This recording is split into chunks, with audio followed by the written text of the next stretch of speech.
तर आता थोडंसं म्हणजे गोईंग बॅक रामायणावर. हं.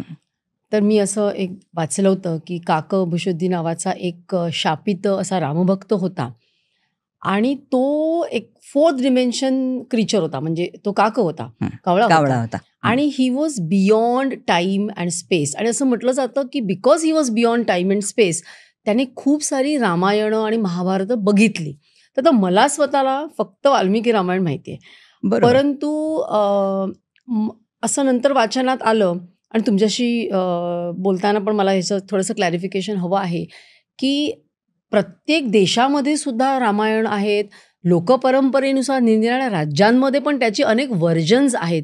तर पहिली गोष्ट म्हणजे वाल्मिकीनी रामायणाची निर्मिती कशी केली आणि मग ही जी लोकपरंपरेनुसार निरनिराळी रामायणाची जी मॉडिफिकेशन झालेली आहेत, तर ती कशी झाली? म्हणजे ह्याच्यामागे काय आहे? म्हणजे राम हे जरी सेंट्रल कॅरेक्टर असला, तरी कसं काय ते असं पसरत गेलं सगळीकडे आणि कशी काय झाली ही? वाल्मिकींचं रामायण हे मूळ रामायण म्हणजे तेच प्रमाण मानलं जातं आणि एका मोजदादीनुसार जवळजवळ 300 रामायणं उपलब्ध आहेत.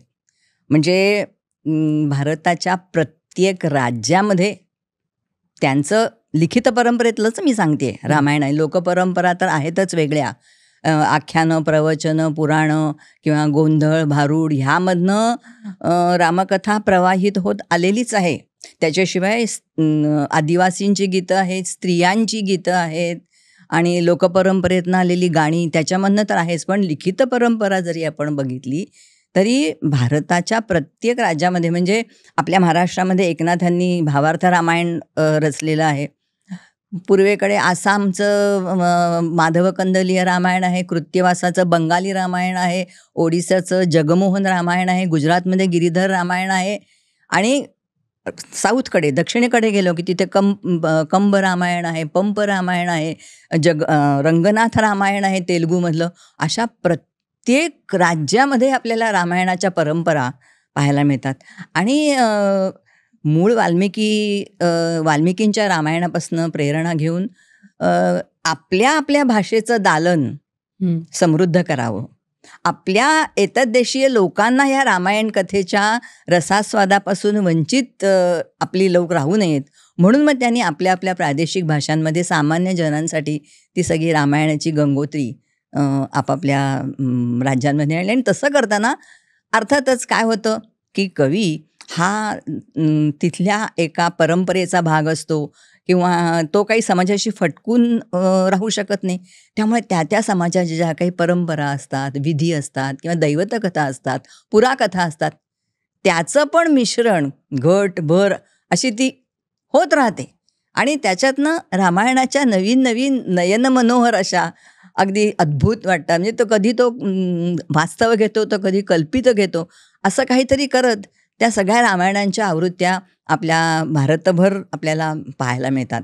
पण त्याच्यामुळे कधीकधी असं होतं की कधी व्यक्तिरेखा आणि काय म्हणतात त्याला जागा, नावं ह्यांची कधी कधी गल्लत होते. पण मग त्याच्यासाठी आपण जायचं परत वाल्मिकी रामायणाकडे. आणि वाल्मिकी रामायण तर आपलं राष्ट्रीय महाकाव्यच आहे. आणि जरी वाल्मिकींचं रामायण लोकांनी अगदी सामान्य लोकांनी वाचलं नसलं तरी त्यांच्यापर्यंत रामायणाच्या सगळ्या रामकथेच्या सगळ्या विविध आवृत्त्या किंवा विविध गोष्टी त्यांच्यापर्यंत गेलेल्या असतात आणि त्यांना सगळ्यांना म्हणजे रामायणातनं बरंच काही मिळण्यासारखं घेण्यासारखं असतं आणि त्यामुळे रामायण त्यांच्यामध्ये अतिशय प्रसिद्ध किंवा लोकप्रिय पॉप्युलर झालेलं आहे.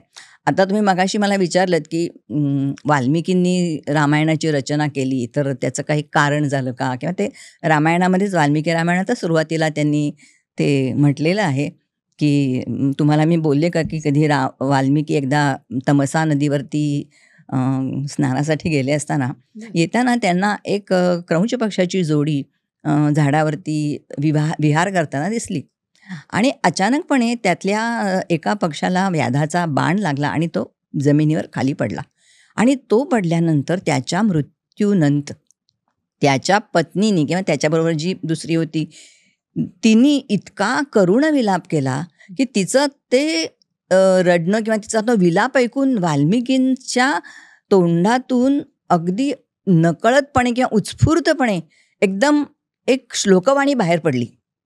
मा निषाधत्वमगमहा प्रतिष्ठाम शाश्वती ही समाहा. म्हणजे त्यांनी त्या निषादाला म्हटलं की ह्या पक्षांनी तुझं काय वाकडं केलं होतं म्हणून तू त्याला मारलंस. आणि विशेष म्हणजे ही शापवाणी त्यांनी जी उच्चारली ती त्यापूर्वी कधीही माहीत नसलेल्या अशा एका छंदामध्ये, त्याचं नाव अनुष्टुप छंद, त्या छंदामध्ये ती होती. आणि मग नंतर ब्रह्मदेव स्वतः वाल्मिकींना म्हणाले की हा एक अभूतपूर्व असा तू छंदाचा प्रकार शोधलेला आहेस आणि आता तू यू आर द एनलायटन्ड वन, तर तू रामकथा लिही. आणि मग त्यातून वाल्मिकींनी पुढे मग रामकथा पूर्ण रामायण रचलं, अशी त्याची कथा सांगितली जाते. ही क्लिप शेवटपर्यंत बघितल्याबद्दल खूप खूप धन्यवाद. संपूर्ण एपिसोड बघण्यासाठी खाली दिलेल्या लिंकवर क्लिक करा आणि सर्व काही चॅनलला सबस्क्राईब करायला विसरू नका.